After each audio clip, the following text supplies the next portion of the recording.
Hello, this is Carol with Simbi Home Health and Hospice. I am glad to be with you today, and I miss all of you residents and friends that I normally see, but I wanted to talk to you just for a minute about a topic that's really pertinent right now, and that is how your mind, your thoughts affect your body. And I've told you before, and you've probably read a lot of places, how what you think affects how you feel.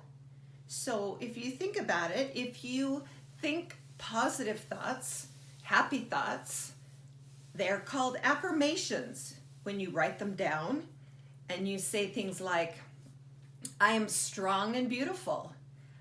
I make mistakes and it's okay. I love the way I'm learning more every day. I have so much to be grateful for. I am healthy and I heal easily.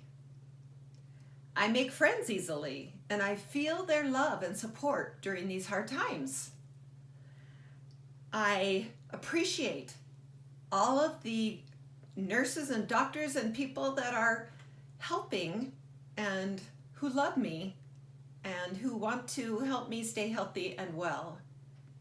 I am patient as I realize that I cannot do the normal things within the community that I normally would do.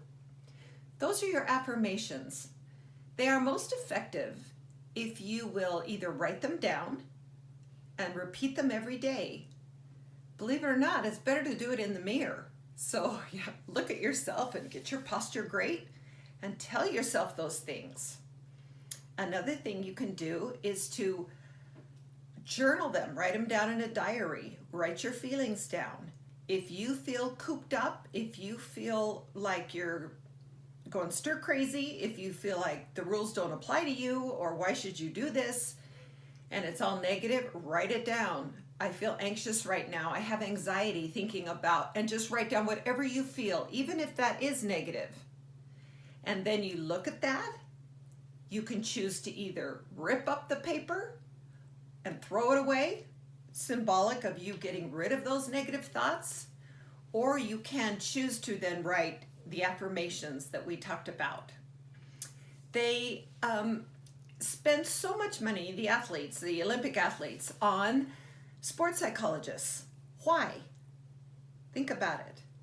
They want to be the best at what they do, right? They get their body the best it can do in the best shape for their sport. But what if their mind said, you're never going to make a gold medal. You can't jump over those hurdles at any kind of speed. You're not as good as the Russians or whatever. You are, you broke your foot 3 years ago. That's going to hinder you. All of that, even though your body's in the best shape to do your sport, all of that goes to your subconscious. Your subconscious mind doesn't know the difference between reality and what isn't reality. It just is like, it's been called your ego. It just wants to stay the same in the same patterns that it always has, and the same thoughts it always has, and doesn't want you to really change and actively try to change your thought process and change some of these patterns. And it believes what you tell it. So if you say, I can't, I'll never, I'm old, I'm sick, I'm in pain, guess what? You will be. I think it was Eleanor Roosevelt who said, whatever you think, you become. And if you think something, you're right. So do you want to think the negative and be right? Or do we want to think the positive? And you're not alone. I fight this every day. It's something everyone on this earth fights, because the natural man and the ego wants to go into those patterns. What do I mean by patterns? Well, when you were born and started to have stimulus in your life, like your mom wrapped you in a blanket, blankets became a cozy, safe place. And you associated that.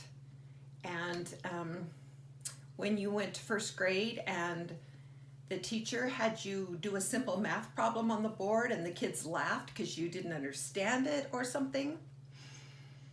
Then that registered in your subconscious as, I don't like that. I don't like being up in front of people. I don't like making mistakes, and I certainly don't want anyone laughing at me. I don't think I like math because it put me in an awkward place and I didn't like it at all. So then those patterns begin to be developed. Now I want you to think for a minute of all of the patterns and the stimulus you've had your whole life. I'll give you some hints while you think. Think of things that happened to you as a child that may have caused some trauma inside. And that is manifest by the body. So if you do not find a way to resolve that and get rid of that, then it can appear or it can manifest itself in an illness or an injury. Let me get back to my examples. So did you ever have a coach that embarrassed you, or that put you down in front of others, or that demeaned you? You've heard of a popular phrase that wasn't even a thing when I was a little girl or even a young parent, but they now have recognized and call it shaming.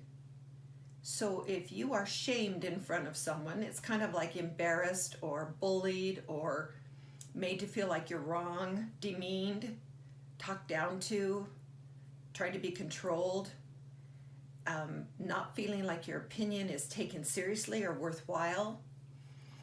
These patterns started from, like I said, a friend could say something. Your parents are huge, and what they raised you, the tools they had, are the best things they knew at the time. They were inherited their patterns and put it in a backpack, and that's what they passed on to you, unknowing, and they did the best they could at the time with the knowledge that they had. And you became a parent, and you started noticing yourself talking like your mother or your dad or saying those same phrases because they've been patterned and repeated into your subconscious. And they're either a good thing or they were a negative thing, but you registered that. And so we tend to bring those back up and go to those same patterns. Some were amazing, some weren't so great. We're not blaming our parents because guess what? Then we were parents and passed down those, as you may call, idiosyncrasies, or those not so great things to say to your kids, or reactions, or ways to parent, because we didn't know. We just did the best we could with what we were given in our backpacks. And guess what? They will do the same thing. They'll give the same to you. I mean, to their kids, sorry. So my point is that you have a choice. You can use this time to think positive and make your affirmations. You can draw pictures of positive if you'd rather, like, make a vision board or draw a picture instead of write it down. You can do something of service to someone else. And when you have the aide come in your room or whomever, just give him this sweet note that you've written and tell him to slip it under the door of room whatever. And you could even do it in secret and not sign your name. And think how happy that would make them. You can read a great book, an inspiring book, not just a novel like fiction or nonfiction. Well, nonfiction is good, but I mean, not just a story of like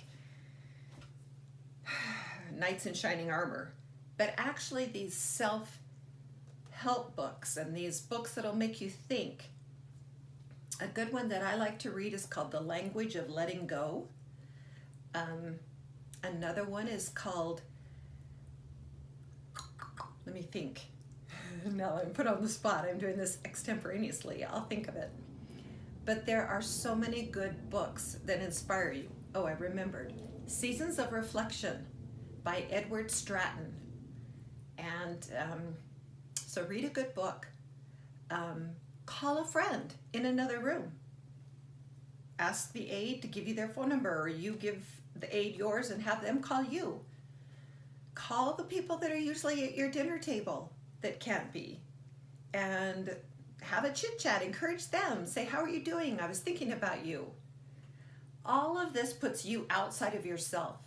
And when those negative thoughts try to creep in, there won't be room, because you're going to be actively doing things that are more positive. Another thing that you can do is to do your exercises. So you knew I was going to say that, huh? So I've put exercise videos for your communities to watch on the TV, or you can ask your activities person to put it on your smartphone or smart TV in your room and do the exercises with me. And I know that'll help you. It gets your blood circulating, and it gets you feeling good, and it helps you move. And then another one is your breath work and your meditation. So with all of this going on, we are usually stuck in our sympathetic nervous system. That is your flight or fight response. That is your anxiety. That is your wanting to run away and get out, your claustrophobia. That is your negative. And that causes you to produce cortisol in your body, which is a stress hormone, which causes you more stress. Okay? And then you have your parasympathetic nervous system. That is the nervous system that you want to be in more, that you want to feel relaxed and okay with life and satisfied and worthwhile. And it's called homeostasis, when everything just feels like it should be. Okay? So to get in that state more often, you can do deep breathing. So in your nose for 4 counts, hold for 4 to 8, out for 4 to 8. So longer holding and longer out. So all the while you count in your mind in,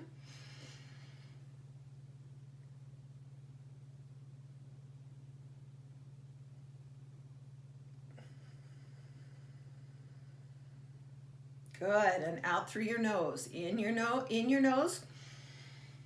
Pull your shoulders back, hold yourself in good posture, hold those muscles in, hold your breath, and then exhale slowly.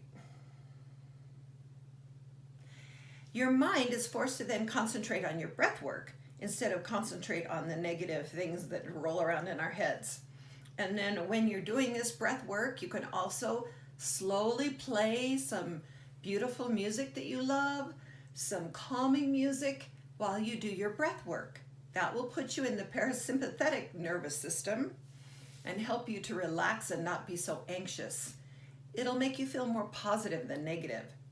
And then you can think of your affirmations if you'd like, after you breathe or during, and just think in your mind, I am strong, I am brave, I am healthy, I am fearless, I have courage, I inspire those around me, I am so blessed, I am grateful for so much, for these doctors and nurses and for my friends. I heal well and my body is healthy. I never get germs. I refuse to even be on the same vibration as the coronavirus. I will not even acknowledge that. I will wash my hands. I will be careful, but I will not dwell on what I don't want to have. So the law of attraction, remember, says you will attract what you put out into the world. So you will put out the vibration of all those things I just said that were positive, and that will attract more to you. If you put out, I'm sick, I may get corona, I hate this, I can't get out, I feel bad, I'm depressed, that's what you're attracting. And that's going to come to you. And it's not a law I made up. It's a law of the universe, a law of our Heavenly Father or God or whoever your source is. That is in the Bible. It's written all over. What you sow, you shall reap. Do unto others as you want them to do to you. Anything you put out is going to be brought back. So what do you want to fill your soul and your mind and your body with? Health, positive, laughter, sunshine, gratitude, the calming feeling of the spirit that you feel, of love, the love you have to give others. So just remember, these things are true. They're very important, and they will make a world of difference in your lives. But you have to practice it, just like you have to practice anything to get better. It's not going to come overnight, or if you do it one day, you have to do it every day. Okay, thank you so much. I love you guys.